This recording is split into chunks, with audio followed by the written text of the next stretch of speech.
Bon, mes chers amis, dans la continuité de la présentation que vient de vous faire Nicolas, vous avez compris, on parle du jour d'après, on se projette dans la Nouvelle-Calédonie de demain.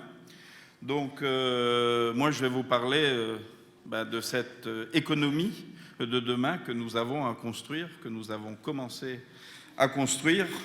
Alors, pour parler du futur, il faut commencer par le présent et peut-être même faire un petit retour sur le passé encore récent.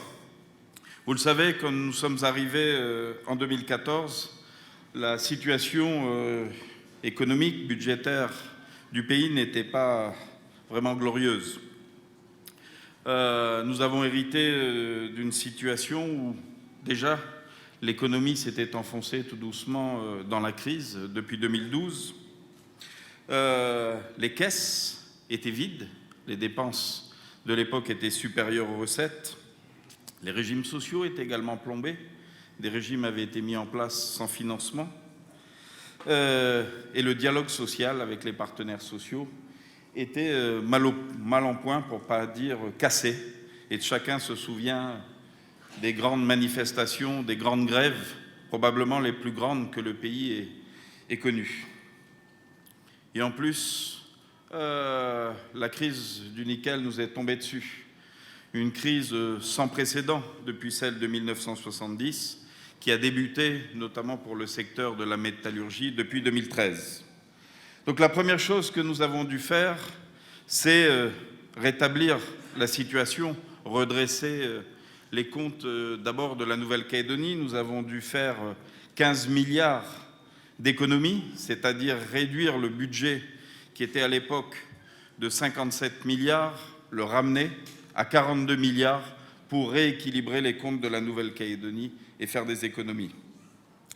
Nous avons dû également sauver les régimes sociaux en instaurant la contribution calédonienne de solidarité, sans quoi des milliers de Calédoniens auraient perdu leurs aides sociales, leurs allocations familiales, leurs aides au logement, les aides au handicap, le minimum vieillesse, le minimum retraite.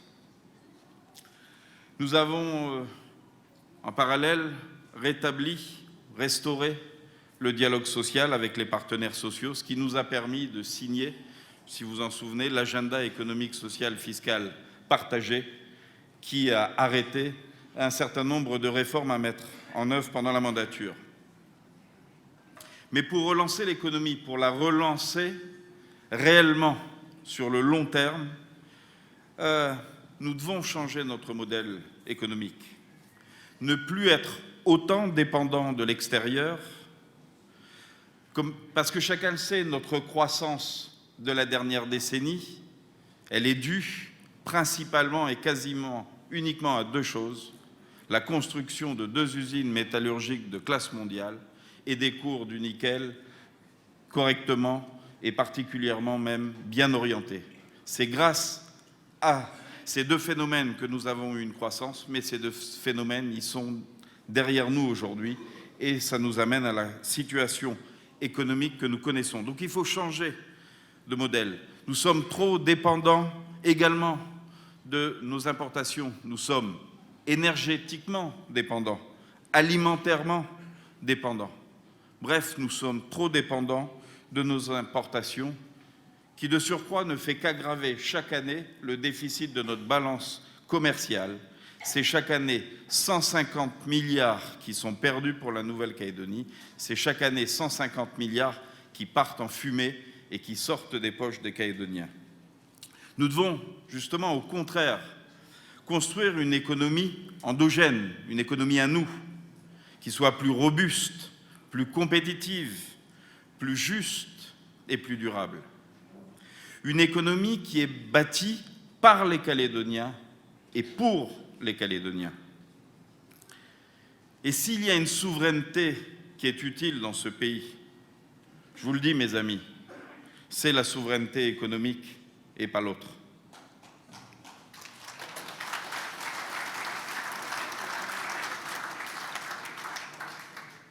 Donc alors, nous avons entrepris un certain nombre de réformes. Quand je dis « nous », c'est la province et le gouvernement, la province sud, avec Philippe Michel, son président, et nous, l'équipe du gouvernement, pour aller dans ce sens, pour aller dans le sens d'une nouvelle économie qui est, comme je vous l'ai indiqué, beaucoup plus durable. Nous avons d'abord lancé un vaste programme, la politique publique agricole provinciale, pour développer notre agriculture, pour tendre vers l'autosuffisance alimentaire, car c'est bien le premier devoir d'un pays que de pouvoir nourrir sa population. C'est également avec les professionnels que nous avons initié les États généraux du tourisme. Le tourisme a un véritable potentiel en Nouvelle-Calédonie, il est sous-exploité. Nous devons et nous sommes en train de construire une véritable politique de soutien en faveur de notre industrie touristique. Elle sera présentée la semaine prochaine aux professionnels en présence de la ministre de l'Outre-mer le 9 décembre prochain. Présenter ce programme qui sera articulé autour des investissements que nous devons faire dans la desserte aérienne, dans les infrastructures hôtelières et bien sûr dans les infrastructures d'accueil des croisiéristes.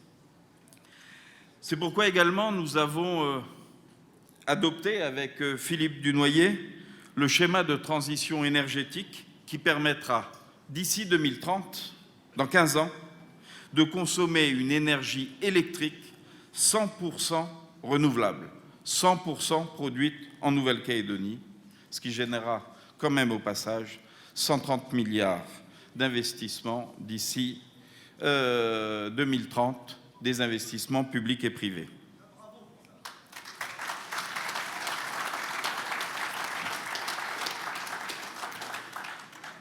C'est pourquoi qu'également nous devons soutenir notre artisanat et notre industrie de transformation. Ce sont des secteurs créateurs de richesses, créateurs d'emplois locaux, et c'est des secteurs qui nous aident à réduire notre dépendance aux importations et au déficit de notre balance commerciale. C'est pourquoi, enfin, nous devons et nous soutenons l'investissement public comme privé, tous les investissements d'abord, toutes les infrastructures et équipements publics qui sont nécessaires à la construction de notre pays. Je ne vais pas tous les énumérer parce que la liste est très longue, mais nous avons mis un programme, un plan d'investissement qui est important. Nous allons investir dans l'énergie et dans l'eau, avec la construction de 2 barrages, celui de la Ouiné pour l'électricité, celui de Pointe-Bout pour l'eau et notamment pour l'agriculture de la zone VKP. Nous allons construire et financer, grâce au travail et à l'engagement de Philippe Gomez, la centrale de la SLN, une centrale au gaz et plus au charbon.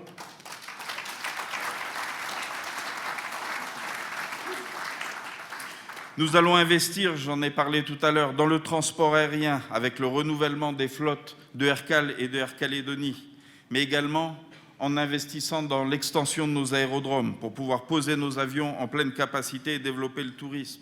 Nous allons investir dans le transport terrestre, développer le néobus, les travaux ont commencé, doubler la RT1 jusqu'à Tontouta et construire le contournement de Saint-Louis au Mont-d'Or.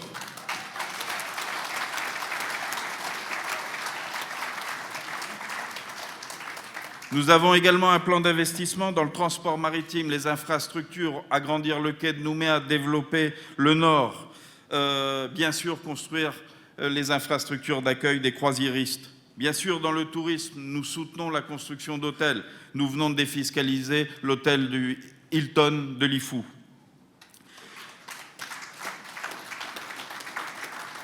Nous avons des investissements qui sont portés par le président de l'OPT, Philippe Dunoyer, dans les télécommunications avec le déploiement de la fibre optique et le second câble sous-marin, mais également de gros investissements dans la formation de la jeunesse et la prévention de la délinquance. Il faut finir nos lycées, ceux du Mont-d'Or et de Pointe-Bout, construire l'antenne du nord du lycée, de l'université, dans le nord.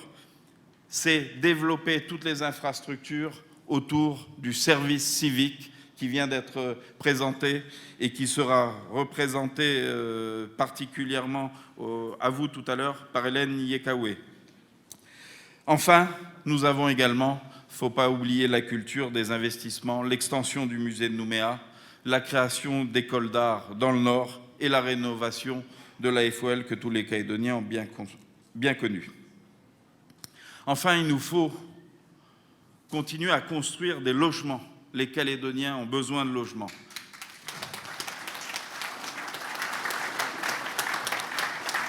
Philippe Michel et son équipe se sont employés à relancer les programmes de logements sociaux qui avaient été abandonnés. Nous défiscalisons également la construction de logements intermédiaires pour les classes moyennes et bien entendu nous avons lancé, puisque nous pouvons maintenant le financer, la rénovation de tout le quartier de Saint-Quentin. Il faut enfin faciliter, et c'est ce que nous faisons, la réalisation de grands projets privés. On ne peut pas faire tout seul. Et c'est ce que nous faisons. Nous avons permis la création, et la loi antitrust que vous connaissez bien en y est pour quelque chose, la création de 3 nouvelles hypermarchés en Nouvelle-Calédonie qui ont tous été autorisés. Le Carré Roland a été également autorisé, ce centre commercial au cœur de la ville, la marina à Nakutaquin autorisée par la province, ou le vaste projet de stockage des cendres à sec de Vallée qui va générer à lui seul 20 milliards. Au total, mes amis, ce que je viens d'annoncer, ça représente 450 milliards sur les 10 prochaines années investis dans notre pays par des capitaux publics ou privés. Et c'est autant de travail, bien sûr, pour nos amis du BTP. Mais ce changement de modèle économique, il implique également que nos entreprises, que notre économie soit plus compétitive, pour que les prix baissent dans notre pays, pour redonner du pouvoir d'achat aux Calédoniens et ainsi relancer aussi la croissance par la consommation. C'est pourquoi nous avons réformé la fiscalité indirecte en supprimant les taxes à l'importation, la TSS, la patente qui pèsent actuellement sur le coût des produits ou sur le fonctionnement des entreprises, en les remplaçant par la TGC sur laquelle les opérateurs économiques ne pourront plus faire de marge. Comme vous le savez, pour garantir cette réforme, pour assurer la baisse des prix, nous avons convenu avec les partenaires sociaux la signature de contrats de compétitivité dans les secteurs de l'alimentaire, de la grande consommation, dans le logement ou dans l'automobile. Alors, soit nous signons des contrats de compétitivité pour obtenir cette baisse des prix, et c'est ce qu'on souhaite, soit c'est la réglementation des prix qui s'en chargera. Mais nous devons aboutir à cette compétitivité. Les Calédoniens l'attendent depuis trop longtemps. Nous soutenons l'économie calédonienne, ses secteurs et ses entreprises à travers différentes aides, des exonérations, des défiscalisations, des réductions de charges, des protections de marché. Donc nous sommes en droit d'attendre en retour que les entreprises calédoniennes participent à la compétitivité et donc à la relance du pouvoir d'achat des Calédoniens par la baisse des prix.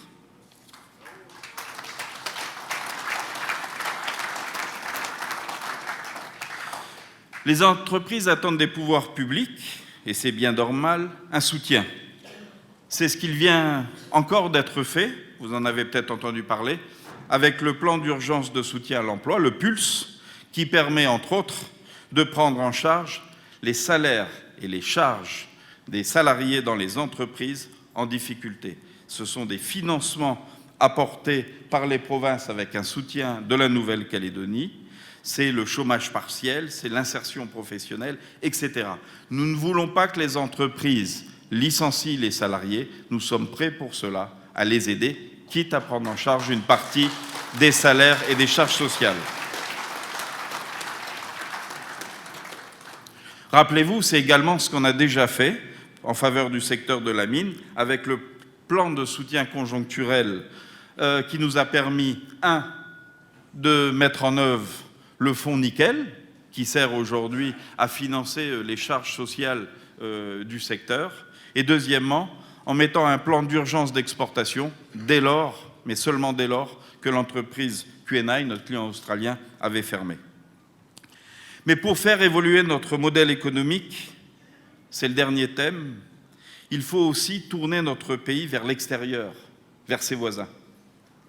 C'est pourquoi, Nicolas en a parlé, nous avons initié une véritable stratégie d'insertion et d'intégration régionale sur 3 axes. Siéger dans les organisations régionales et internationales, et je vous dirai pourquoi, signer des accords de coopération bilatérale avec nos voisins, et enfin, être associé à la politique européenne dans la région. Sur le premier point, nous sommes devenus, vous le savez, membres à part entière du Forum des îles du Pacifique. Nous sommes, depuis la semaine dernière, membres associés de l'Organisation mondiale de la francophonie, j'ai bien dit mondiale de la francophonie, et nous portons maintenant notre candidature au sein du groupe de fer de lance de la Mélanésie et auprès de l'UNESCO. Notre présence dans ces organisations politiques, je sais que pour vous c'est un peu abstrait, mais elle doit nous permettre, et elle permettra à notre pays de faire entendre sa voix dans la région, de faire valoir ses spécificités, de défendre ses intérêts et d'être également une force de proposition. Oui, parce que nous sommes dans une région qui aujourd'hui qui a des accords économiques, des accords commerciaux qui ont été signés dans la région, dans laquelle nous ne sommes pas, parce que nous n'avons jamais pu faire défendre, nous n'avons jamais pu faire entendre nos voix et défendre nos intérêts. Donc c'est à ça que servira notre intégration régionale. Ça nous permettra aussi, par exemple, de proposer une politique de gestion de notre mer de corail qui, comme vous le savez, est un véritable patrimoine universel. À travers la coopération bilatérale, c'est-à-dire entre 2 pays, la Nouvelle-Calédonie et le Vanuatu, ou avec l'Australie, la Nouvelle-Zélande, les Salomon, la Papouasie, avec lesquels nous avons bien avancé, nous poursuivons 2 objectifs. Le premier, construire des passerelles avec nos voisins pour nous, pour améliorer notre situation, pour permettre, par exemple, la mobilité de nos étudiants, faciliter l'accès des Calédoniens aux écoles et universités australiennes ou néo-zélandaises et pouvoir le faire à des bons tarifs, aux tarifs résidents australiens et néo-zélandais et non pas aux tarifs étrangers. À l'inverse, il faut que nous fassions la promotion régionale de notre université ou de notre établissement public Le Crépac qui enseigne en langue française et qui est un atout pour la Nouvelle-Calédonie. Mais nous pouvons permettre, et c'est notre objectif, aux sportifs calédoniens d'accéder aux centres d'entraînement, aux centres d'excellence australiens et néo-zélandais, et nous discutons pour tenter de permettre à nos athlètes de participer aux championnats nationaux de nos 2 grands voisins, la Nouvelle-Zélande ou l'Australie. C'est beaucoup plus proche que la métropole et on fait sauter moins de cours de classe à nos étudiants. Et enfin, c'est aussi renforcer la coopération en matière de santé pour optimiser nos dépenses d'Evasan, promouvoir notre Médipôle et notre centre de radiothérapie que nous venons d'ouvrir parce que c'est une spécialité française reconnue mondialement dont ne disposent pas nos voisins. Donc voilà, des accords avec nos voisins. Mais le second objectif de notre coopération, c'est bien sûr, ça consiste à développer nos relations commerciales à travers une véritable diplomatie économique. Nous avons mis également un plan d'accompagnement et de soutien aux entreprises parce que, certes, nous exportons déjà du thon, des holoturies, des crevettes, du cerf, des squash, des limes, mais aussi du santal, de la bière, du chocolat, des chauffe-eau solaires, etc. Et c'est déjà pas mal. Mais on voit bien que nous avons de nouvelles opportunités, de nombreuses opportunités, et j'ai pu le constater à chaque fois. Nous pouvons exporter notre génétique porcine. Nous pouvons exporter également dans nos produits transformés, exporter la charcuterie qui va rentrer bientôt en Australie et en Nouvelle-Zélande, les plats cuisinés, les glaces, etc. dans l'agroalimentaire, mais également dans le BTP. Nos relations viennent de positionner les entreprises calédoniennes pour la reconstruction de l'aéroport de Vila. Nous avons ouvert des discussions pour entretenir la flotte aérienne d'Air Vanuatu à Magenta. Nous avons des opportunités dans l'ingénierie avec l'imagerie satellitaire. Nous avons des entreprises particulièrement performantes dans ce domaine. Où nous avons des énormes opportunités pour nos entreprises de services, puisque la PNG, la Papouasie-Nouvelle-Guinée, nous sollicite notre expertise en termes de gestion de l'environnement de l'exploitation minière. Voilà quelques opportunités. Nous envisageons même, nous en avons discuté au dernier Forum des îles du Pacifique, avec le Vanuatu et Salomon, de créer un petit marché à nous, un marché quand même d'1,2 million de personnes, parce que, ben oui, les Salomonais, ils sont 700 000. Et donc, dans ce marché, privilégier nos exportations respectives et nos importations respectives afin de développer notre commerce. Enfin, je finirai sur ce sujet, je vous l'ai dit, notre intégration régionale passe également par une nouvelle relation avec l'Europe, pour que la Nouvelle-Calédonie participe, à son niveau, à l'élaboration de la politique européenne dans la région. Avec la Polynésie française et Wallis-et-Futuna, nous sommes les seuls territoires européens de la région et nous devons être associés, nous devons participer à l'élaboration des politiques d'aide européennes qui vont à destination de tous les territoires, pas simplement des territoires français, de tous les territoires de la région, pour que ça nous profite également, pour que ça participe au rayonnement de la Nouvelle-Calédonie, que ces territoires ils viennent chercher les aides en Nouvelle-Calédonie. J'en ai parlé également avec les dirigeants de l'Union européenne. C'est une idée qui prospère et d'ores et déjà, nous avons convenu d'organiser un grand sommet entre l'Europe et les pays du Pacifique en juillet 2017 à Nouméa. Voilà en quelques mots, mes chers amis, l'action économique de Calédonie Ensemble à la tête des institutions. Vous l'avez vu, nous avons une vision, nous avons un cap, nous avons du courage et de l'enthousiasme que nous mettons chaque jour à votre service et au service de notre pays. Merci.